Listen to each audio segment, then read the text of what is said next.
মঙ্গলবার সকালে সিধাই থানা পুলিশের উদ্যোগে মোহনপুরের জগৎপুর এলাকায় পরিচালিত হয় একটি বিশেষ অভিযান, যার লক্ষ্য ছিল গাঁজা চাষ উচ্ছেদ করা।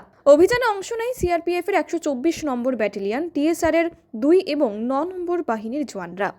পুলিশ সূত্রে জানা গেছে, জগৎপুরের তৈরাজছড়া এলাকায় বিস্তীর্ণ প্রায় 10 কানি জমি জুড়ে ছড়িয়ে থাকা প্রায় 20,000 গাঁজা গাছ কেটে ফেলা হয়। অভিযানের নেতৃত্বে ছিলেন সিধাই থানার পুলিশ আধিকারিক রথীন্দ্র দেববর্মা এবং উত্তম কুমার দাস। পুলিশ আধিকারিক রথীন্দ্র দেববর্মা জানান, ভবিষ্যতেও আরও বৃহৎ পরিসরে এই ধরনের অভিযান চালানো হবে। আজকে সকাল 9টা থেকে আমরা 124 battalion CRPF Hezamara, 2nd battalion TSR এবং 9 ব্যাটালিয়ন টিএসআর সিধাই থানার অফিসার এবং স্টাফ মিল্লা আমরা জগৎপুর তৈরাজ ছড়াতে গাঁজা ধ্বংস করি।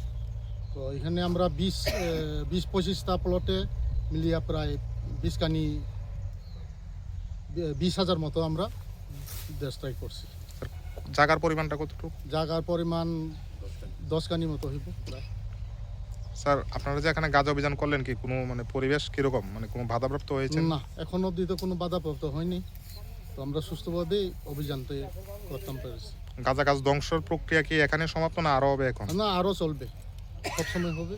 যতক্ষণ শেষ করতাম না পারি ততক্ষণ আমরা করতে থাকবো। স্যার, গাঁজা বাগানে কাউকে পেয়েছেন বা গাঁজার মালিক চাষি কাউকে চিহ্নিত না, করতে কেউ পেরেছেন? গাজার এখানে আমার বলিয়া কেউ জানাইছে না এবং কেউ আইসেও না যে এই গাঁজা কাটতেও না, এমন কোনো বাধাও কেউ করছে না। আমার জমিন বললেও কেউ দাবি করছে না। স্যার, আপনার নাম এবং আপনার পরিচয়টা? আমি এসআই রথীন্দ্র দেববর্মা, সিধাই থানার 2nd অফিসার।